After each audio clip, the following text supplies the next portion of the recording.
ఎప్పుడు కూడా మీరు వ్యతిరేకించే బిగ్ బాస్ 8 ఇప్పుడు స్టార్ట్ కాబోతుంది సార్. బిగ్ బాస్ సీజన్ 8 దీని బదులు రెడ్ లైట్ ఏరియాలో 4 కంపెనీలు పెట్టి నడుపుకోవచ్చు కదా వీళ్ళు బిగ్ బాస్ రెడ్ మీద బదులు. ఆయన ప్రతిసారి ఏదో ఒక విధ్వంసం ఏదో ఒకటి ఇన్సిడెంట్ అయితేనే ఉంటుంది. క్యారెక్టర్లెస్ ఫెలోస్ని తీసుకొచ్చి క్యాండిడేట్గా పెడితే వాడు అలాగే బిహేవ్ చేస్తాడు. నాగార్జున ఆయనకి ఏముంది, ఆయన స్టూడియోలో సెట్టు, ఆయనకి రెమ్యునరేషను. ఇప్పుడు స్టార్ట్ అయ్యే బిగ్ బాస్ 8 సీజన్కి మీరు ఏమంటారు sir? Ram Gopal Varma booth cinema తీసాడు, న్యూడ్ సినిమా తీసాడు, అందరూ తీశారు కదా. అతను న్యూడ్ సినిమాకి మీరు చిన్న తెల్ల కర్టెన్ వేసి చూపిస్తున్నారు అంతే.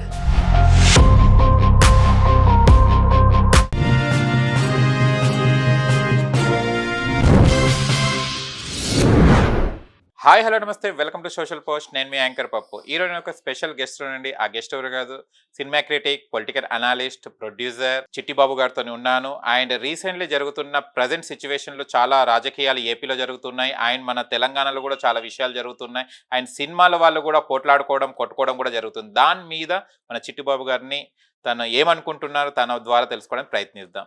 నమస్తే సార్. నమస్తే. ఇప్పుడు కూడా మీరు వ్యతిరేకించే బిగ్ బాస్ 8 ఇప్పుడు స్టార్ట్ కాబోతుంది sir. Big boss season 8 and ప్రతిసారి ఏదో ఒక విధ్వంసం ఏదో ఒకటి ఇన్సిడెంట్ అయితేనే ఉంటుంది బిగ్ బాస్ అనగానే. ఇప్పుడు స్టార్ట్ అయ్యే బిగ్ బాస్ 8 సీజన్కి మీరు ఏమంటారు సార్? ఇప్పటికైనా బిగ్ బాస్ నడుపుతున్న యాజమాన్యం ఇప్పటికైనా కళ్ళు తెరిచి, మనము సమాజంలో చీప్ రేంజ్లో ఉన్నవాళ్ళు, ఈ బూతులు ట్రోల్ చేసేవాళ్ళు, బూత్ కథలు చెప్పేవాళ్ళు, ఇలాంటి వాళ్ళు కాకుండా ఒక స్థాయిలో ఉన్నవాళ్ళు అనేక రంగాలు ఉన్నాయి.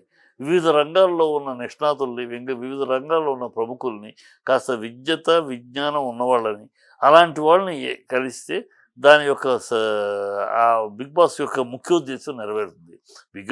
బిగ్ బాస్ యొక్క ముఖ్యోద్దేశం ఏంటి? అలా పరిచయం లేని వాళ్ళ దగ్గర అందరూ ఒక చోట ఉంటే, ఒక గంట ఉంటే అక్కడ అతని ఒరిజినల్ వ్యక్తిత్వం తెలుస్తుంది. అతని ఒరిజినల్ వ్యక్తిత్వం ఏంటి? ప్రతి మనిషి జీవితంలో నువ్వైనా నేనైనా ఎవరైనా 2 రకాలు. మనసులో ఒకటి ఉంటుంది, బయట తప్పని పరిస్థితి. సమాజంలో సమాజంలో వాడు ఏమనుకుంటాడో, ఎందుకు వచ్చిందని మన మనసులో మనం ఒరిజినాలిటీని చంపుకుని మాట్లాడటం, లేదు తెచ్చిపెట్టుకుని అబద్ధం ఆడటం. అలా ఎవరికైనా 99 అలా ఒకళ్ళు ఇద్దరు ఎవరైనా ఉంటే మహాత్ములు వాళ్ళు, అలా కాకుండా ఉన్నవాళ్ళు. సో అది బయట పెట్టడానికే అది బయట పెట్టినప్పుడు అది ఎప్పుడు బయట వస్తుంది? ఒక విషయం ఉన్నవాళ్ళు, విజ్ఞత ఉన్నవాళ్ళు, విషయ పరిజ్ఞానం ఉన్నవాళ్ళు, ఒక్కొక్క రంగంలో నిష్ణాతులైన వాళ్ళు పిలిచి ఆ 10 మందిని కూర్చోబెడితే అక్కడ వాళ్ళలో మంచి టాపిక్లు, మంచి ఇవి వస్తాయి. అది వదిలేసి బూతు జోకులు వేసి పెట్టే వాళ్ళని ఎవరిలో తీసుకొచ్చి, గాలి రకాలు తీసుకొచ్చి వాళ్ళని పెట్టి వాళ్ళు సెలబ్రిటీ అవుతారు. ఏమన్నా మొదటి 2-3 వదిలేస్తే తర్వాత ఒకళ్ళని చెప్పండి, 4వ విన్నర్ ఎవడు, 5వ విన్నర్ ఎవడు, 6వ ఎవడు, అంతే. ఆ టైపర్ అక్కడి వరకు తప్పితే వాళ్ళు ఇక మొన్న వాడిని పట్టుకున్నారు 1 వీక్ బ్యాకే కదా, డబ్బులు పట్టుకున్నారు కదా, వాడు ఫ్రాడ్ చేశాడని, వాడు బిగ్ బాస్ ఫేమ్. ఇవన్నీ ఇలాంటి వాళ్ళని, అంటే క్యారెక్టర్లెస్ ఫెలోస్ని తీసుకొచ్చి వాళ్ళు క్యారెక్టర్స్ నువ్వు క్యాండిడేట్గా పెడితే వాడు అలాగే బిహేవ్ చేస్తాడు అంతే కదా. అలాగే ఒక రెస్పెక్టబుల్ మనుషులు తీసుకొస్తే కాస్త వాళ్ళకి మా లేడీస్ చూస్తారు, మన ఇంట్లో వాళ్ళు చూస్తారు, మనం చూస్తే కొంచెం మనం డిగ్నిఫైడ్గానే ఎంటర్టైన్ చేయాలి, కానీ డిగ్నిఫైడ్గా చేయాలని ఉంటుంది.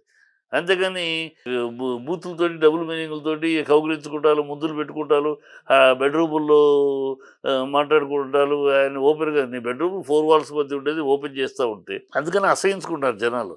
చాలా చీ అంటున్నారు ఆడాళ్ళు. కాకపోతే వాళ్ళకి ఏమో ఎక్కట్లా, మాకు డబ్బులు వస్తున్నాయి, మాకేంటి, మేము పెడతారా, డబ్బులు వస్తున్నాయి. నాగార్జున ఆయనకి ఏముంది, ఆయన స్టూడియోలో సెట్టు, ఆయనకి రెమ్యునరేషను వస్తుంది, మాకేంటి అనే లెక్కలో ఉన్నారు తప్పితే దీనివల్ల ఎంత దెబ్బతింటుంది. రామ్ గోపాల్ వర్మ బూత్ సినిమా తీసాడు, న్యూడ్ సినిమా తీసాడు, అందరూ తీశారు కదా. అతను న్యూడ్ సినిమాకి మీరు చిన్న తెల్ల కర్టెన్ వేసి చూపిస్తున్నారు అంతేగా. అతను తప్పున్నప్పుడు మీది తప్పే కదా. ఫ్యామిలీస్ కూర్చొని చూసే ఒక ప్రోగ్రామ్ని అంత హుందాగా, అంత హృగ్యంగా, బ్రహ్మాండంగా చెయ్యాలి అనే తపన కావాలి. ఈ బూత్ చేయటమే ఉంది. డబుల్ మీనింగ్ డైలాగ్ నవ్వించడం చాలా ఈజీ. లేనిపోని ఫిట్టింగ్లు పెట్టి అల్లరి చేసుకుంటూ తిట్టుకుంటారు, అవన్నీ ఈజీ. విషయంతో ఆ ఇంట్రెస్టింగ్ ప్రోగ్రామ్ చేయడం చాలా కష్టం. దానికి బ్రెయిన్ ఉపయోగించాలి. ఆ బ్రెయిన్ ఉపయోగించట్లేదు. ఇప్పుడైనా బుద్ధి తెచ్చుకొని, ఇప్పుడైనా అసహించుకుంటున్నారు మనని. దీని బదులు రెడ్ లైట్ ఏరియాలో 4 కంపెనీలు పెట్టి నడుపుకోవచ్చు కదా! వీళ్ళు 'బిగ్ బాస్' నడిపేది బదులు. అంతగా డబ్బుల కోసం అయితే ఆ చిల్లర పని చేసుకోవచ్చుగా. రెడ్ లైట్ ఏరియాకి కూడా డబ్బులొస్తాయి కదా! అలాంటి 4 ఏరియాలు 4 చోట్ల రెడ్ లైట్ ఏరియా కంపెనీలు పెట్టండి. కంపెనీలు పెట్టి డబ్బులు సంపాదించుకోవచ్చు. డబ్బుల కోసం అయితే. ఒక టీవీ ప్రోగ్రామ్ ఒక ఫ్యామిలీ ఎంటర్‌టైనర్. ఆ ఫ్యామిలీ ఎంటర్‌టైనింగ్‌గా చేయకుండా ఈ బూతుల పంచాంగం చేయడం కరెక్ట్ కాదు. అది బుద్ధి రావాలి. వాళ్ళకైనా ఇప్పటికైనా బుద్ధి తెచ్చుకొని మనం ఒక బాధ్యతతోటి చేయాలి.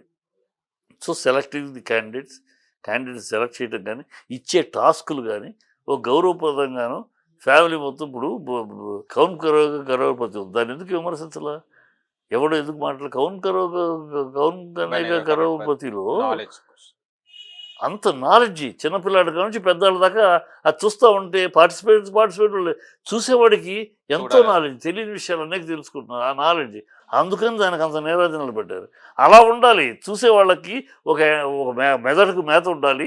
ఒక కంటికి ఇంపు ఉండాలి. ఒక హృదయానికి ఆనందం కలిగించాలి. అలాంటి ప్రోగ్రామ్ డిజైన్ చేయాలి. అది వదిలేసేసి ఈ డబ్బులు వినే దరిద్రం. వాళ్ళకి ఎప్పుడైనా బుద్ధొస్తది. వాళ్ళకి ఎప్పుడైనా తెలియజేసుకొని డబ్బుల కోసమైతే మనం ఇది చేయక్కర్లేదు. రెడ్ లైట్ ఏరియాలో ఒక 4 రెడ్ లైట్ ఏరియాలు పర్మిషన్ తీసుకొని గవర్నమెంట్ పర్మిషన్స్ తీసుకుని రెడ్ లైట్ ఏరియాలో నడుపుకున్నా ఇంత డబ్బు సంపాదించొచ్చు అని వాళ్ళకి ఆ ఇంగిత జ్ఞానం పనిచేస్తే మంచిది. Okay sir. చూశారు కదా ఫ్రెండ్స్. మీకు గనక మా వీడియో నచ్చితే లైక్ చేయండి, షేర్ చేయండి, కామెంట్ చేయండి, సబ్స్క్రైబ్ ఛానల్ అక్కడ గంట సమయంలో టంగును కొట్టండి. నేను మీ యాంకర్ పప్పు. Bye bye.